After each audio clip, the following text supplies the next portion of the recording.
This program is for discussion purpose only. Business Plus TV or any of our anchor does not bear any responsibility or liability towards the content.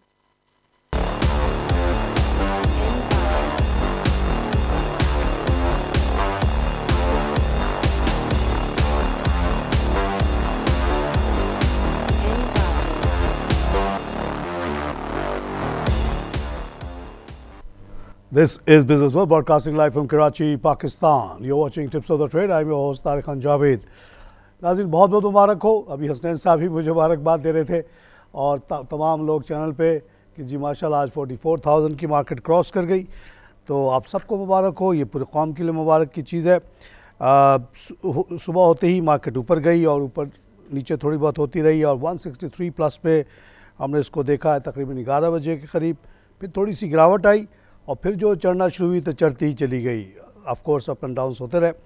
467 plus पे पहुंची 44,206 का level और अभी जो है तकरीबन उसी लेवल पे है। थोड़ी सी इससे भी ऊपर गई थी, थोड़ी सी नीचे आई है।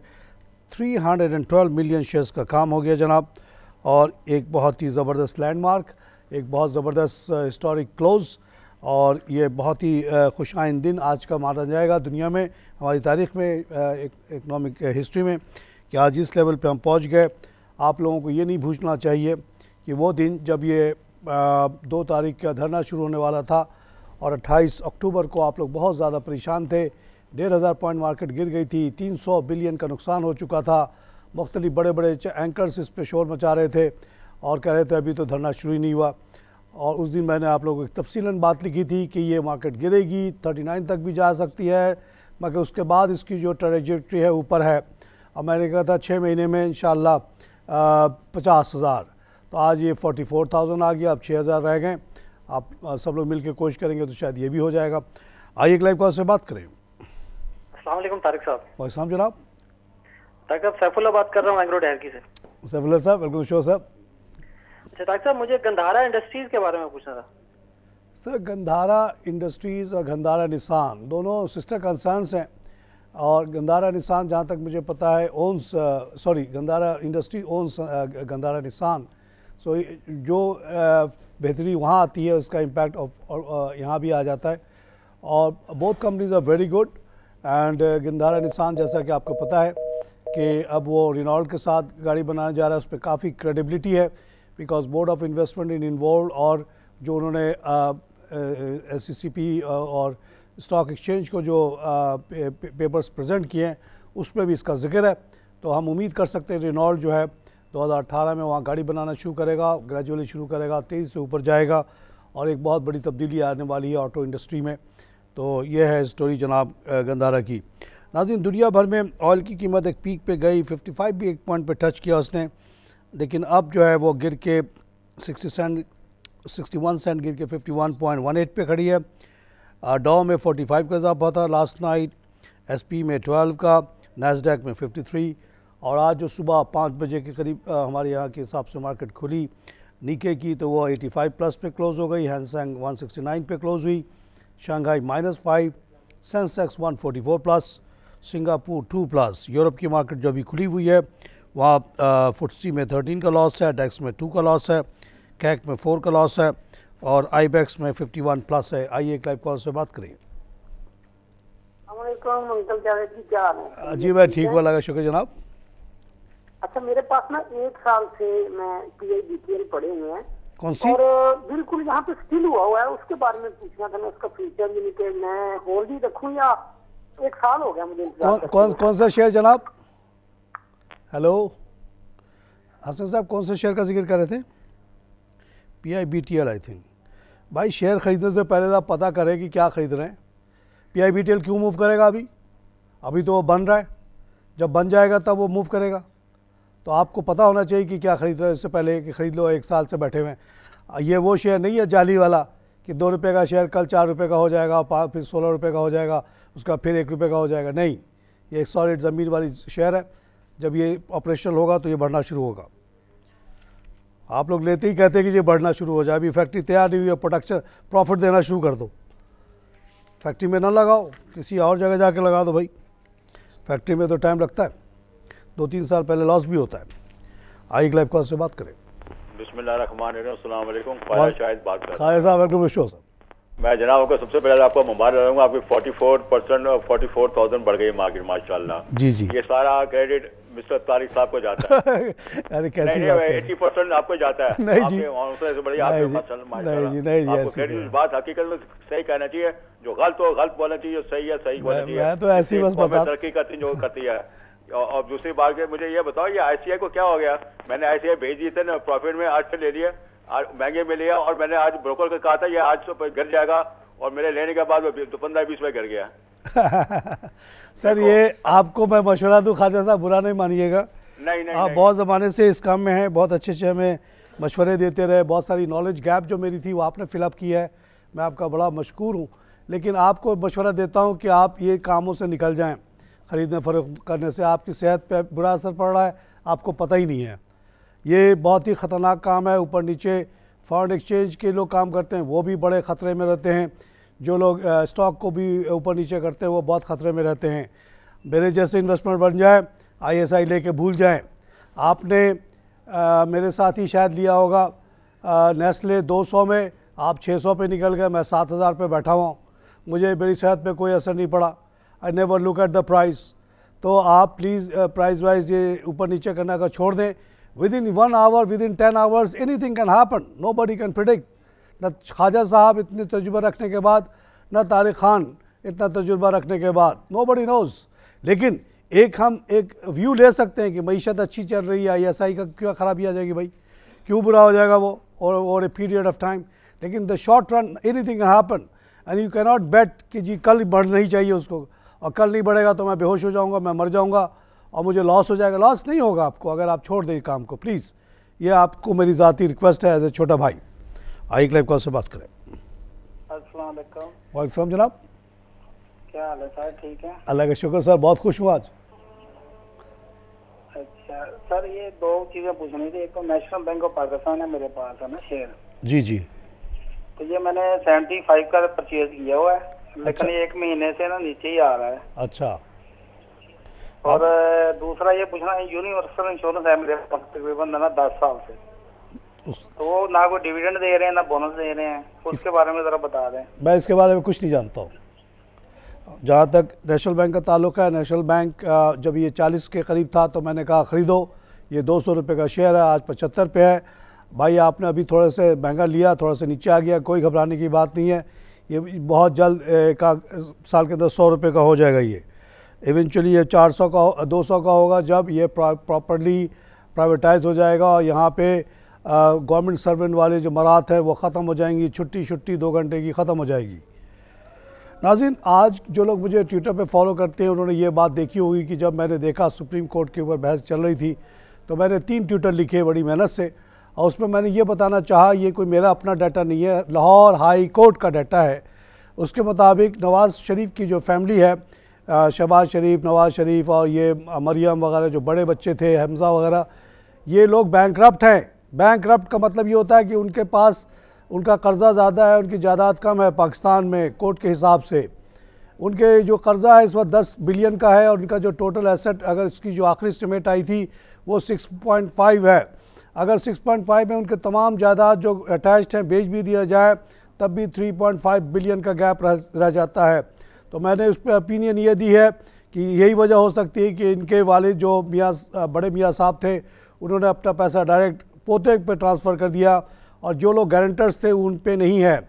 मियाँ साहब की वाइफ भी गारंटर नहीं है, इसलिए वो जो मकान है वो बचा हुआ है, और जब उनका इंतकाल हो जाएगा तो फिर बड़ी प्रॉब्लम आ जाएगी क्योंकि वो भी अटैचमेंट में आ जाएगा। तो ये एक फैक्टर हो सकता है और इसको नज़रअंदाज नहीं कर सकते सारे बहस से। आइए क्लाइव कॉल से बात करें। अस्सलाम वालेकुम तारिक साहब। वालेकुम जनाब। अस्सलाम वालेकुम तारिक साहब। वालेकुम जनाब। मैं सर रहीम यार खान से बोल रहा हूँ।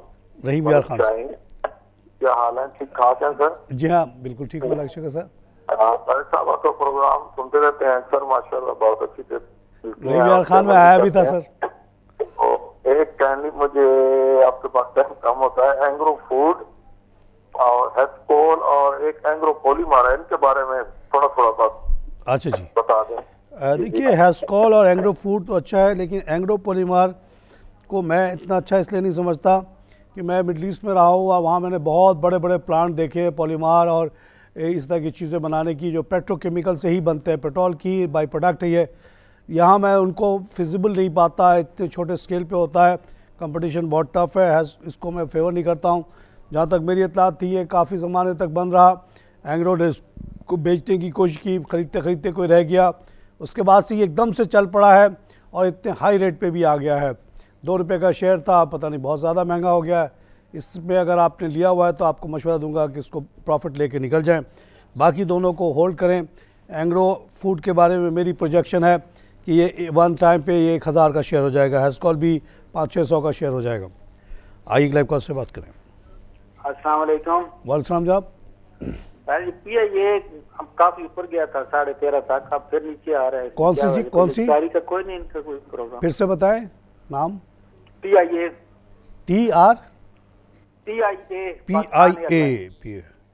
सर। PIA के पीछे जो 2 बड़े एसेट्स थे, 2 होटल थे जिनकी कीमत है $3 बिलियन से भी ज़्यादा, वो गवर्नमेंट ने बैलेंस शीट से निकाल लिया। अब ये हो गया खोखली कंपनी, अब ये बहुत ज़्यादा ऊपर जा नहीं सकता। इसको टफ कंपटीशन है दूसरे एयरलाइन से और एयरलाइन का कारोबार आसान नहीं है। जिस तरह के गवर्नमेंट का ये इदारा है ये चल ही नहीं सकता, कम्पीट कर ही नहीं सकता।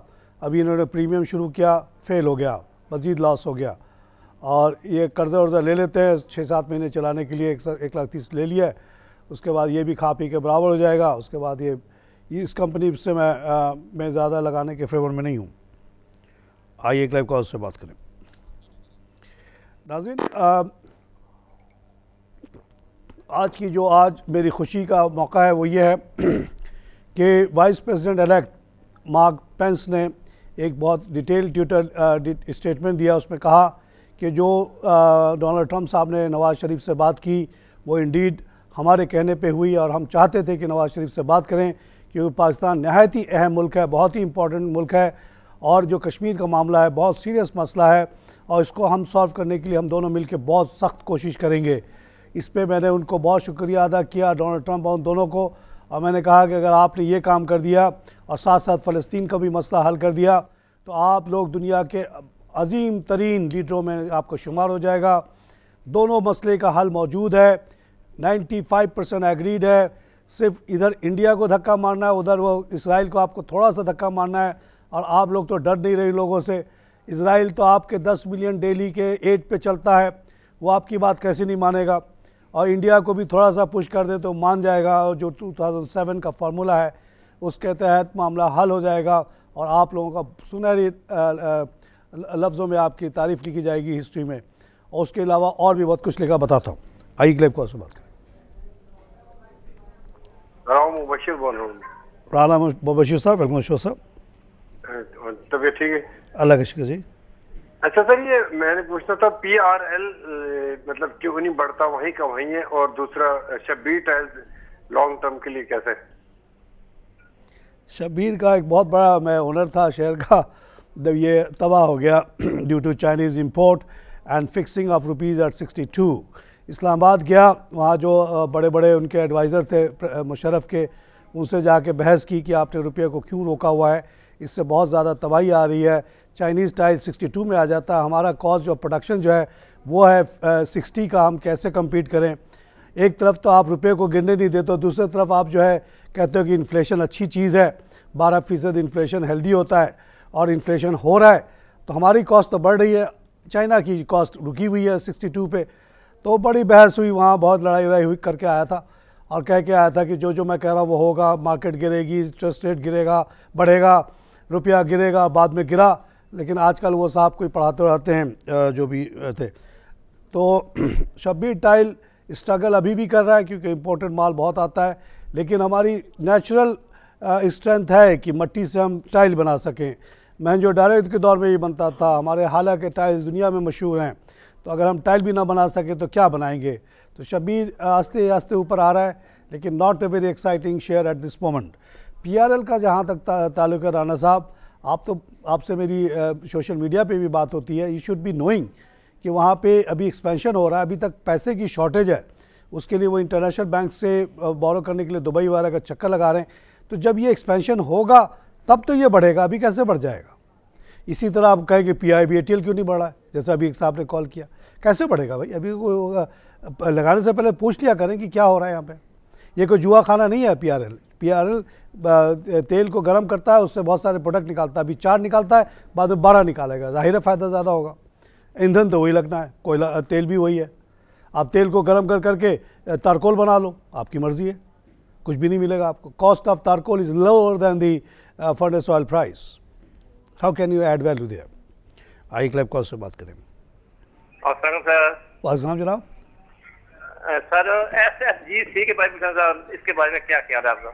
SSGC और SNGC दोनों को मैं रिकमेंड करता रहा हूँ, और बीच में गवर्नमेंट ने हमारी रिकमेंडेशन और हमारी बहुत बड़ी डिमांड थी कि गैस की कीमत कम करो, उन्होंने कर दी, उनकी बड़ी मेहरबानी।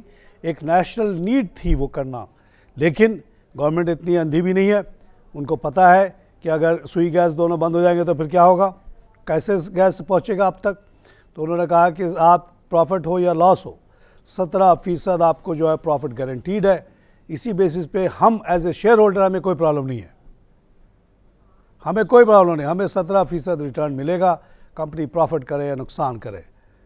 तो लोग बिला वजह बेच रहे हैं उसको, मेरी बात कोई सुनता ही नहीं आजकल, मेरी तो सारी बातें गलत हो गई हैं। मैं क्या काहे का आप लोग कहते हैं कि बड़ा मार्केट बढ़ाने वाला हूँ, क्या मैं तो जो शेयर मना करता हूँ वो सब शेयर चल गए, उस पर लोगों ने बड़े कमा भी लिए और वो कमाने के लिए भी तैयार हैं। मेरी बात तो कोई सुनता नहीं है। सुई गैस को बेचे जा रहे हैं, नॉर्दर्न को भी बेचे जा रहे हैं। आई क्लैब कॉल से बात करें। अस्सलाम वालेकुम। वालेकुम जनाब। तारिक खान साहब। जी सर, अल्लाह का शुक्र सर, बहुत खुश हूँ साहब। सर मुबशिर बात करूँ खारदर से। मुबशिर आ जाए, पार्टी करने वाले हैं हम। चैनल पे आ जाए, आपको मिठाई शिठाई खिलाते हैं। 44,000 क्रॉस कर गई मार्केट तो। जी सर, अल्लाह का शुक्र सर। ये 4 आइटम है, इनके बारे में जरा मालूमात करनी है। जी जी। एक तो गरीबवाल सीमेंट है। जी जी। एक पावर सीमेंट है। जी हाँ। एक दोस्त स्टील। और गनी वैल्यू ग्लास। सर बड़ी अच्छी आपकी पोर्टफोलियो सर, आपको लगता है एक्सपर्ट है इस काम के। माशाल्लाह जी, सारे अच्छे हैं आपके। सीमेंट में तो परवाह करनी नहीं है, दोनों सही है। दोस्त का यह है स्टोरी भाई कि देखिए एक बंद कंपनी को हम चलाने की कोशिश करें, लोग कहते हैं ये डिविडेंड क्यों नहीं दे रहा, ये क्यों नहीं दे रहा। अरे भाई आप समझे कि कहाँ हम हैं, क्या कर रहे हैं। ये बंद पड़ी हुई थी भाई लाहौर में फैक्ट्री, उसको हम चलाने की कोशिश करें। मकसद मेन ये है, आप लोगों का कुछ और मकसद होगा, मेरा मकसद ये है कि हाँ 200 बच्चे हमारे काम पे लग जाएं। ये सबसे बड़ा मिशन है हमारा, ताकि हमारी आखिरत बन जाए और बच्चों को नौकरी मिल जाए।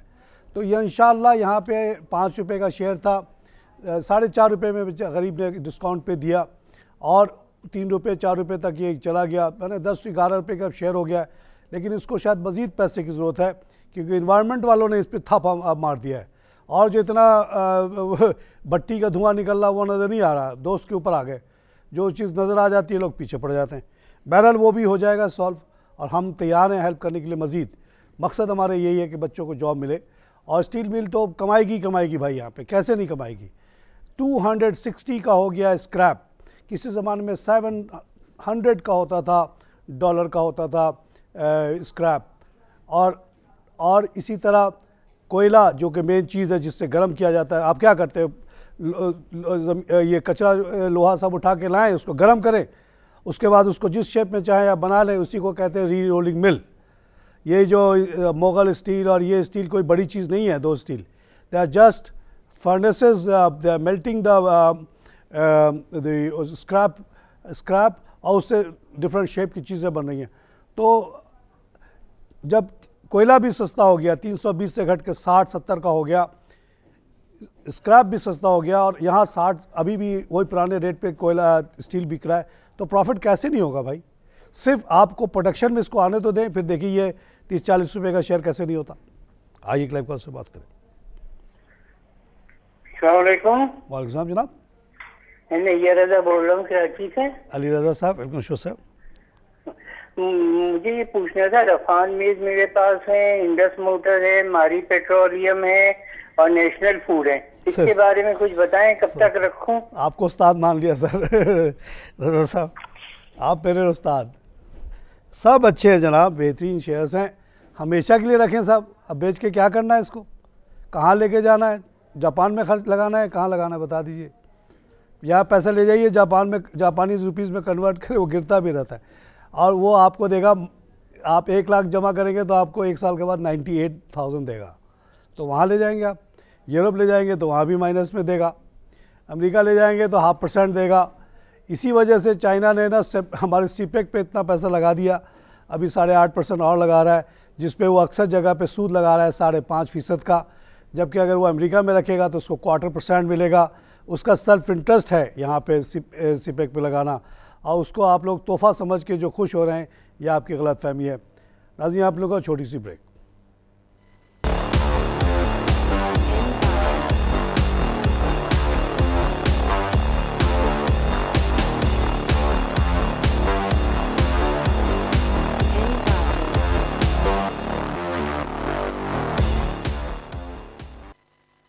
Welcome back to tips of the trade. नाज़रीन, बहुत ही अच्छी खबर यह है कि सीमेंट फैक्ट्री ऑलमोस्ट 100% कैपेसिटी पे चली गई नवंबर में, और उनकी जो कैपेसिटी यूटिलाइजेशन थी 98.6%, और उसका टोटल जो वॉल्यूम था वो था 3.74%। और ये देखिए इतना प्रोड्यूस हुआ, बिक गया, तभी तो बिक गया बना। और दूसरी जो अच्छी बात है वो ये है कि CNG वाले कह रहे हैं कि जो आपने 33% टैरिफ रिडक्शन की है इंडस्ट्री को, उसका कुछ हिस्सा जो है हमें भी दें ताकि हम अपनी कीमत कम कर सकें। Government should Indeed do that. अच्छा, एक और जो इम्पोर्टेंट खबर है वो ये है कि कॉटन प्रोडक्शन हमारी जो इस साल होने वाली है वो सिर्फ शायद 10.5 हो रही है, और पहले हमारी 14 वगैरह होती थी। इसकी वजह से बड़ी शॉर्टेज है। और आज ये एप्टमा वालों ने गवर्नमेंट से कहा है कि ये जो आप पाबंदियाँ लगा रहे हैं इंडिया के ऊपर, इंपोर्ट थ्रू वागा वगैरह ना करें, क्योंकि हमें तो इंडस्ट्री चलानी है। ज़ाहिर इंडिया करीब तरीन मुल्क है, वहीं से मंगाना है। तो एप्टमा बहुत पावरफुल बॉडी है, हमारे आप जैसे नहीं है कि उनकी कोई सुने नहीं, उनकी बात तो सुनी जाती है। तो इसका ज़रूर इम्पैक्ट आएगा गवर्नमेंट के ऊपर। दूसरी बात यह है कि हमारे जो मिनिस्टर प्लानिंग है एहसान इकबाल साहब, उनका ये कहना है कि 11,000 मेगावाट का इजाफा हो गया है नेशनल ग्रिड में पिछले 3 सालों में। और एक बहुत ही इंटरेस्टिंग खबर है जो मेरे लिए, वो ये है कि लगता है कि CCP competition commission of Pakistan अपने हाइबरनेशन से निकल के आ रहा है और जागना शुरू हुआ है। और उसने अभी 150 बिलियन का एक पेनल्टी लगाई है एक किसी लीडिंग पेट्रोलियम डिस्ट्रीब्यूशन और मार्केटिंग कंपनी पे, कि जिसमें ये लगता है कि उन्होंने डिसेप्टिव मार्केटिंग प्रैक्टिस की है, और उस पर उन्होंने बुला लिया उनको। अगर वो सेटिस्फाई नहीं करेंगे तो 150 बिलियन का फ़ाइन लग जाएगा उन पर। आइए कॉलर से बात करें। अस्सलाम वालेकुम। वालेकुम सलाम जनाब। सर, आपसे एक इन्फॉर्मेशन लेनी है। ज़रूर ज़रूर सर, इसीलिए बैठा हूँ। ये जो ब्रोकर होते हैं इनके पास जो अकाउंट हम खुलवाते हैं, जी जी, तो इन केस और जो ब्रोकर का मालिक है अगर उसकी डेथ हो जाती है, जी जी, तो हमारे जो पैसे हैं वो तो नहीं, उसके सारे खत्म हो जाएंगे। देखिए, इसको जो आपने डेथ वाली बात की, ये बड़ी अहम बात की आपने। ये होता है जिस तरह से हम आस्ते आस्ते प्रोग्रेस कर रहे हैं सोसाइटी में। पहले जितने लोग होते थे वो कंपनियां बनाते थे ज़ाती नाम पे या पार्टनरशिप पे, तो उसमें एक पार्टनर मर गया या वो आदमी मर गया तो वो कंपनी ख़त्म हो जाती थी, बड़े प्रॉब्लम आ जाते थे। इसीलिए ये जो लिमिटेड लायबिलिटी कंपनी बनाई गई दुनिया में, इसीलिए आज नहीं बनी, बहुत पहले 400-500 साल पहले गोरों ने बना ली थी, हमने बहुत बाद में बनाई। उसमें ये होता है कि वो कंपनी कभी डेड नहीं होती, डायरेक्टर्स आते जाते रहते हैं और कंपनी अपनी उसकी एक ज़िंदगी होती है, लाइफ होती है। तो ऑलरेडी हमने काफ़ी सालों पहले से ये किया है कि तमाम के तमाम जो ब्रोकर्स थे वो लिमिटेड लायबिलिटी कंपनी में कन्वर्ट हो चुके हैं।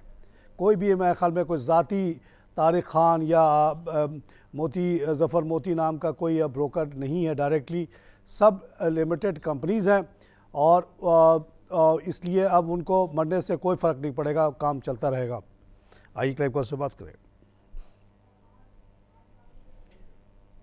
कम से कम 7 डायरेक्टर्स होते हैं, एक मर जाए कोई मसला नहीं, उसके जो लवाकिन उसको शेयर मिल जाता है, वो आके उसके बीवी बेटा जो भी बैठ जाता है, लाइफ गोज़ ऑन। आइए क्लाइव कॉल से बात करें। हेलो जी, अस्सलाम वालेकुम। वालेकुम जनाब। तारिक साहब से बात करनी है जी, मैं तारिक ही बोल रहा सर, बोलें। जी तारिक साहब, मैं मेरी बेवरेज का पूछना चाह रहा हूँ जी। ये शेयर मैंने 1200 का लिया था और अब 800 का हो गया। हाँ बिल्कुल हो गया है। क्या वजह है सर? उसकी वजह आपको पता ही है सर, आप ऐसे पूछ रहे हैं जैसे आपने अखबार ही नहीं पढ़ा, आपको कोई नॉलेज ही नहीं, आपको सब पता है। वो बैन लगी, उसके बाद से इसके शेयर की वैल्यू नीचे आई है। उस पर कुछ सुप्रीम कोर्ट का भी डिसीजन आया बैन उठाने वाला, और अब उस पर इम्प्लीमेंटेशन कब होगा नहीं होगा उसी पर डिपेंड करता है। ये जैसे वो बैन ख़त्म होगा एकदम से वापस जाएगा 1200 पे, घबराए नहीं। Keep an I on the news, it's very important for you, it's not important for me.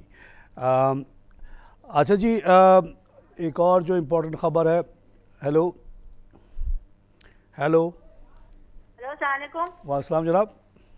Tariq भाई, मैं मायदा इकबाल बोल रही हूँ। मायदा इकबाल, कैसी हैं जी? कैसे हैं आप? मुबारक हो आपको, बहुत आपका टारगेट अचीव कर लिया। अभी 50 पे आएगा तब होगा टारगेट मेरा पूरा, इंशाल्लाह वो भी आ जाएगा। इंशाल्लाह हम भी देखेंगे। मार्केट बढ़ गई है लेकिन हमारे शेयर्स तो नहीं बढ़ रहे। हमने वो पेस लेके रखा हुआ है, MDTA लेकर रखा हुआ है। आप कुछ बताएं इनके बारे में, सेल कर दूं या रहने दूं? नहीं, आप देखिए इनमें आज तो मूवमेंट है दोनों में थोड़ी थोड़ी।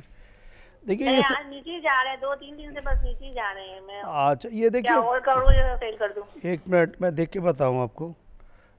इन दोनों का पेस तो है, पेस में 5 पैसे की कमी है। देखिए अगर मायदा इकबाल, अगर आप इस तरह से करेंगी ना आपकी सेहत ख़राब हो जाएगी। आप मेरी बहन की तरह हैं, आप मुझसे सोशल मीडिया पे भी बात करती हैं, तो लेने से पहले ज़रा सोच लिया करें, रुक जाया करें।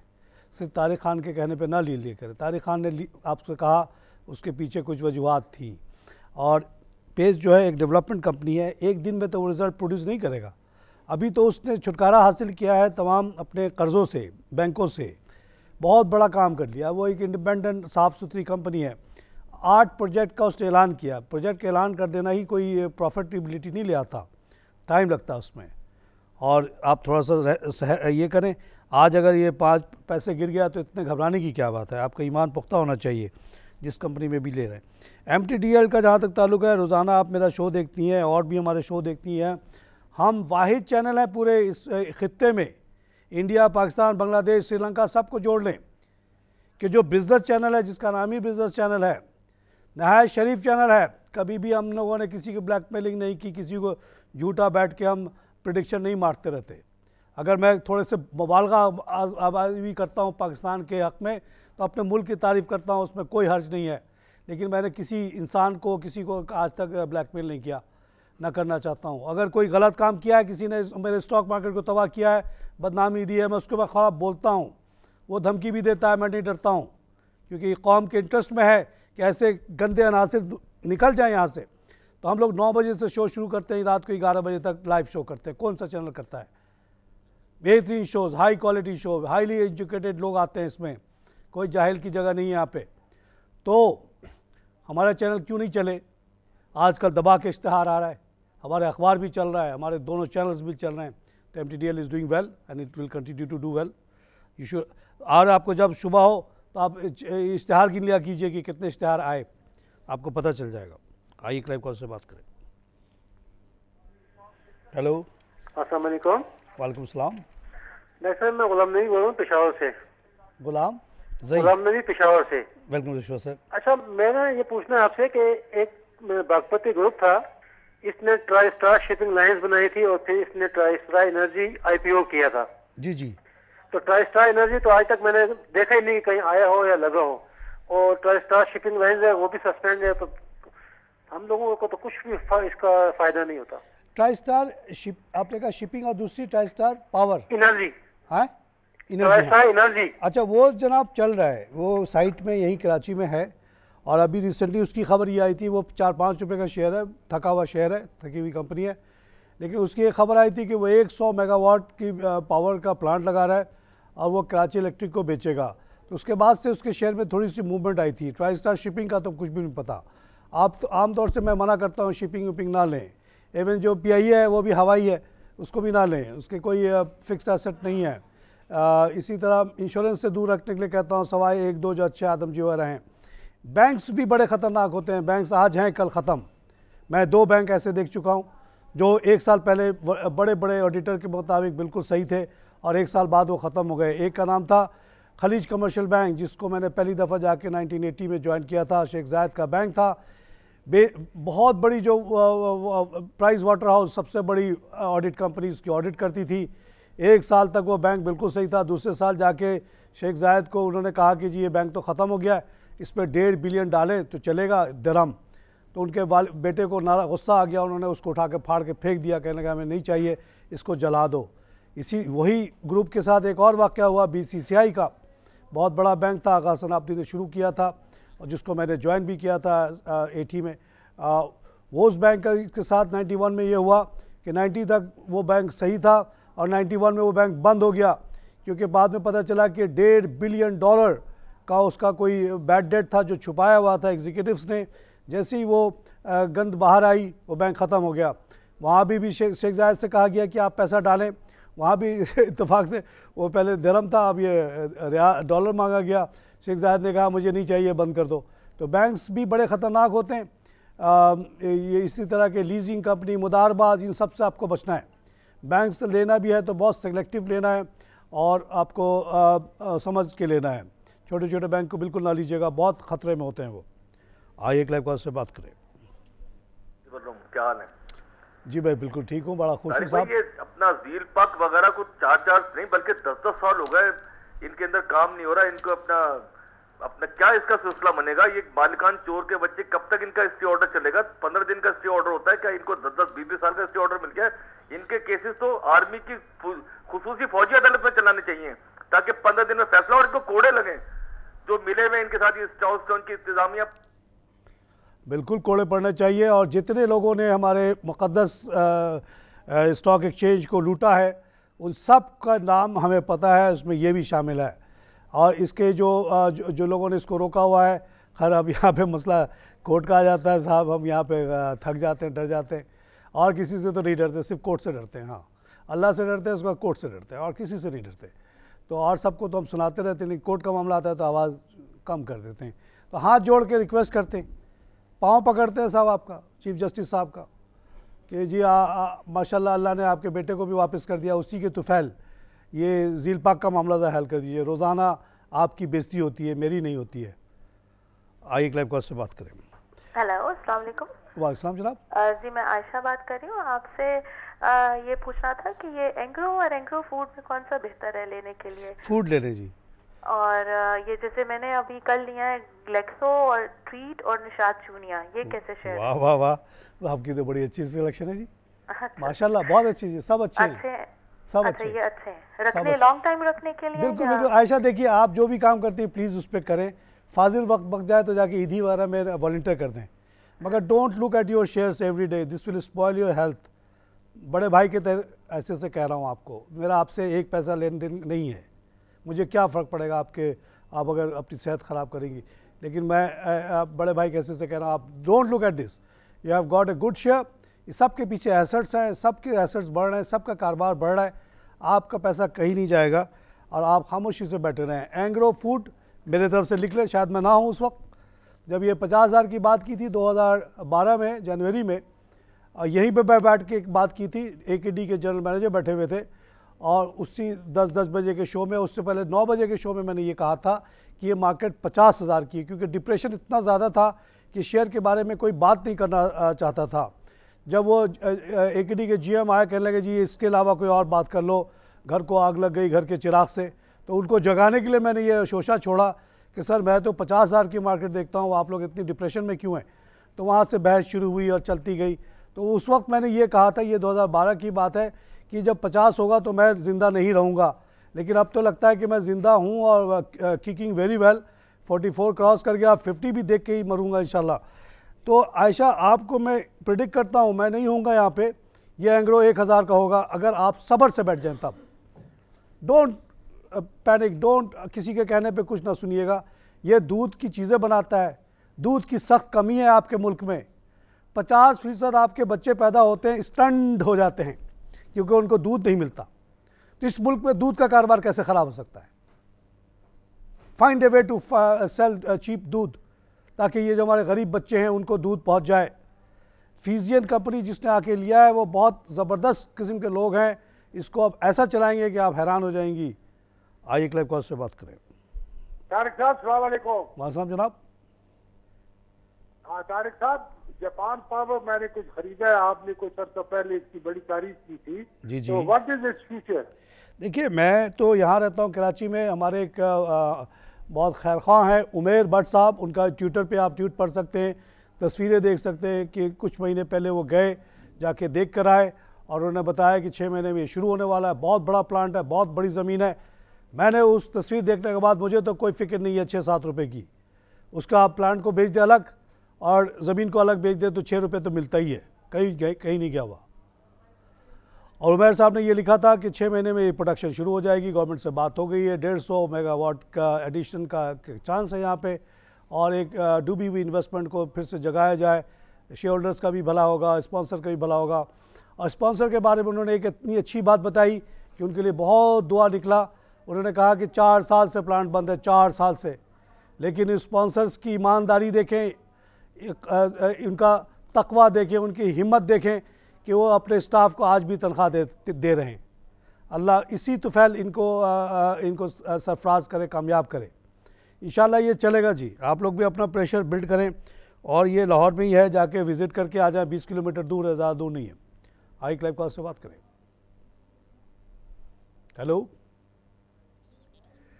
नाज़रीन, ये आज जो वॉल्यूम लीडर है और जो कुछ शेयर्स बढ़े हैं उसको देख के मुझे बहुत खुशी हो रही है। वो शेयर्स जिसको मैंने बहुत स्ट्रांगली क्लियर कट माइंड से रिकमेंड किया, फौजी सीमेंट एक्स डिविडेंड। जिस दिन इसका ये 25 टन का साइलो गिरा, ये 35 का हो गया, मैंने कहा आप लोग ना डरे, ये आपकी कंपनी, आप डर क्यों रहे भाई? आपके कंपनी में एक्सीडेंट हो गया, अब पूरा का पूरा इंश्योरेंस भी मिल गया, कोई माशाल्लाह, कोई अल्लाह का शुक्र, कोई मरा नहीं उसमें।